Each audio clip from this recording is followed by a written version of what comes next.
Welcome back, Wolfpack. Vrolas here with a battle from Hawke, and this one actually looks really entertaining because I'll take Pokemon you almost never see for 1,000, Alex, and it looks like we're going to have the daily screw it, I'm not going to go anywhere. I realize I took that joke a little too far, but anyway, all those Pokemon are Pokemon you almost never see except for arguably the Vivillon. Vivillon's pretty common, like that Quiver Dance sweep is absolutely real. The Sleep Powder with the Compound Eyes is absolutely just destructive. And we're going to see how this ends up playing out. The opponent doesn't want to deal with that. Going to switch out the Tentacruel because, yeah, you just go to sleep for free, and there's nothing you can do about that. But into the Whimsicott, excellent play from the opponent right there, because that's just going to make it to where the Sleep Powder does nothing, and it also has Taunt, so that's going to be, oh, Whimsicott switching out. So going for a double switch, I guess you bring in the Whimsicott, you know the Vivillon's going to switch, and then that means you're going to get a free Hydreigon in. So double switch on this turn. And that's going to be into the Bananasaur. That is maybe the greatest Tropius name ever. I need to remember that one. Not to like steal it or anything, but that is just, that's the best Tropius. There's no way you can beat Bananasaur. And then it's going to tank up the Draco Meteor from the Hydreigon and then throw out a Leech Seed right there. I guess it's Lumberry, because that Tropius has Harvest, and Harvest is awesome with like Citrus Berry and stuff, and then you sustain forever off like Citrus Berry Leech Seed. So I guess you like rest Lumberry full hit points for free. That's a pretty good combo on the Tropius right there. And then that's another Draco Meteor. So back-to-back Draco Meteor. This one at -2. And Tropius actually survived. Oh my goodness, that's so close. And we see a berry.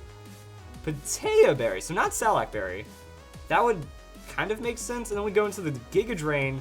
So trying to heal up, like I guess anticipating, alright, we either die or we survive into the range for the Patea Berry to activate.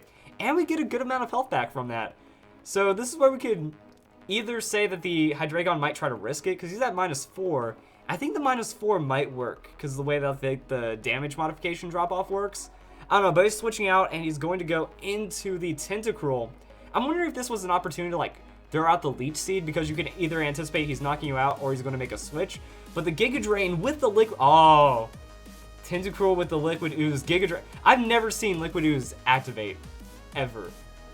So that's a milestone in my life right there, and it's actually going to hurt the Tropius substantially, and that's going to be into the Acid Spray. Acid Spray is just really nasty on the Tentacruel. Super effective. Bananasaur is going to go down, but it did go toe-to-toe with the Hydreigon, which was pretty awesome to see.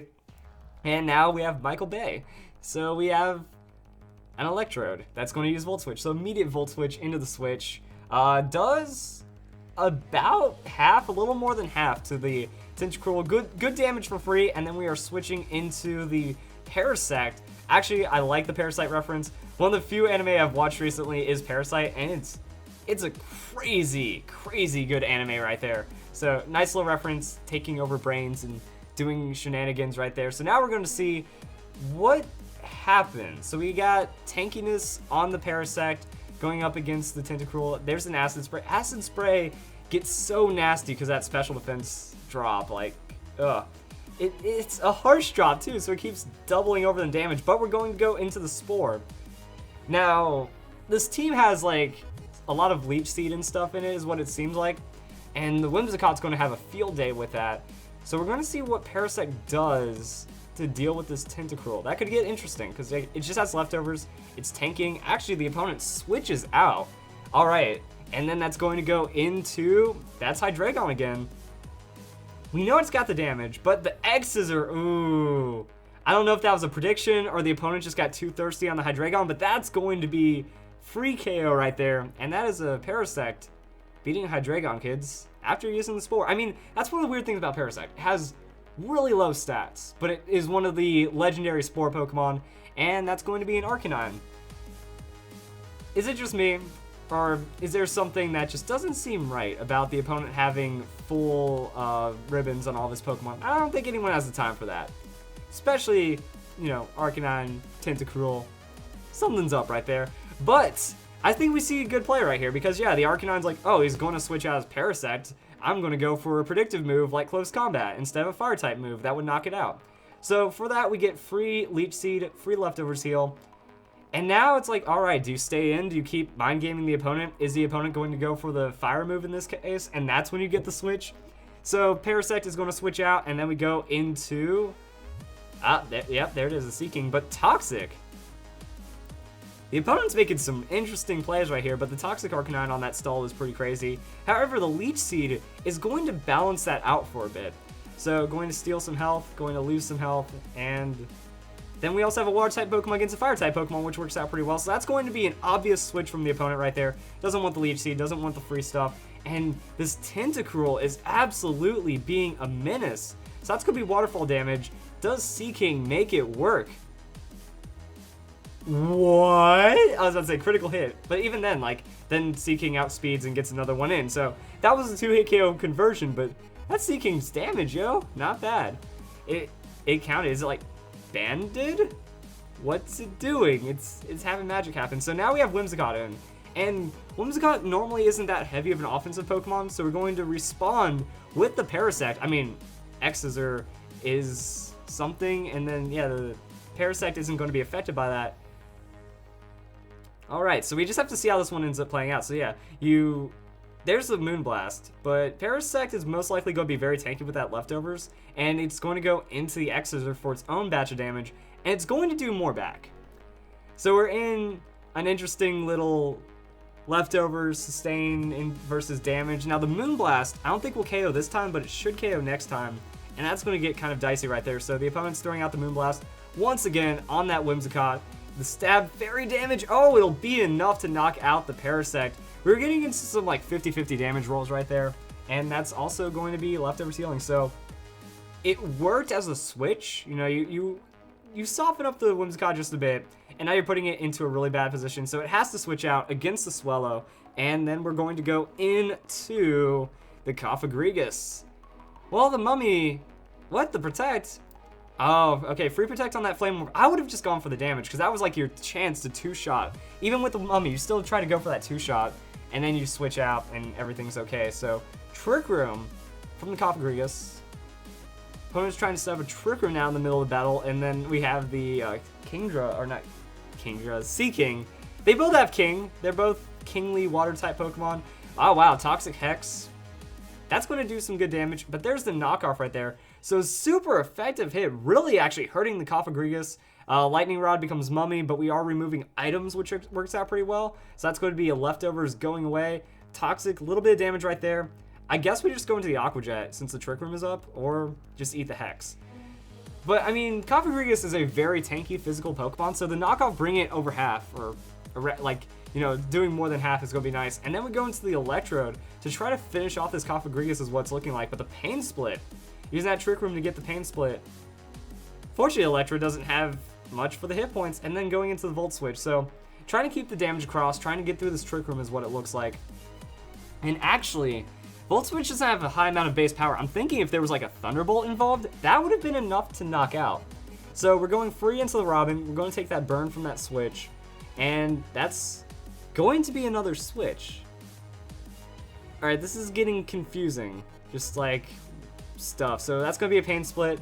Going to heal up less from this time from the Pain Splits and stuff. Twist Dimensions are going to return normal, so it does stall out pretty well. And that's a Discharge, and as we saw earlier, that will be enough damage to knock out the Cofagrigus. So that's going to be Gallade on the field. I don't think we've seen our Mega yet. Yeah, so that's going to be Mega Gallade. I wonder how this is going to work out, because, I mean, Electrode's still got the speed. It can go for some damage. Gallade has the high special defense, though, so this doesn't look like it's going to go to, well, into the skill swap. Okay, so you grab the Aftermath. I guess you just take that away just because. I mean, it works in a way, so that's going to be another Discharge. Like, you survive, and instead of, like, knocking it out and taking damage, you take damage from the Discharge and heal up from the Drain Punch. So Drain Punch will be enough to knock out the Electrode. That ball, it's fast, but it doesn't have many defenses. So in the end, hit point things happen. The skill swap, you now have Aftermath, so you're threatening that from a physical hit, which is interesting. But that's going to be a withdrawal from the Gallade. And now we're going into an Arcanine. So Arcanine's back. I think like he's only down to like Arcanine and Gallade maybe.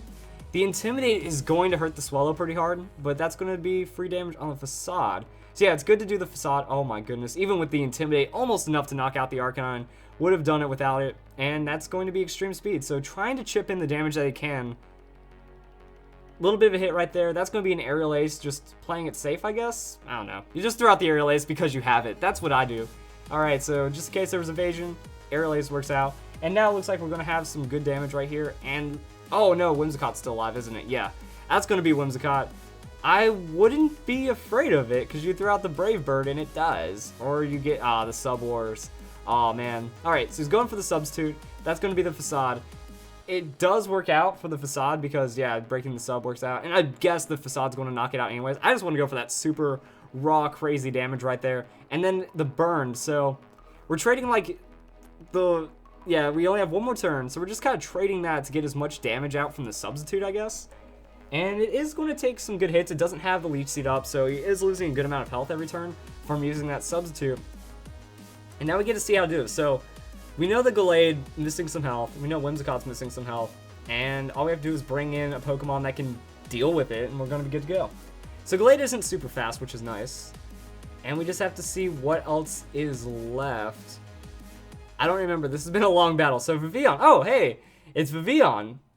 All right, so I mean, we've seen the set. So that's going to be the taunt right there. I was like, we see the sub, we see Moonblast, Leech Seed. One move was left, and it was the taunt. But the Bug Buzz, he's not hiding behind the Substitute, and it's going to be a strong enough hit. Vivillon does have some good base damages to make it work. So that's just going to lead the Gallade-Vivillon matchup.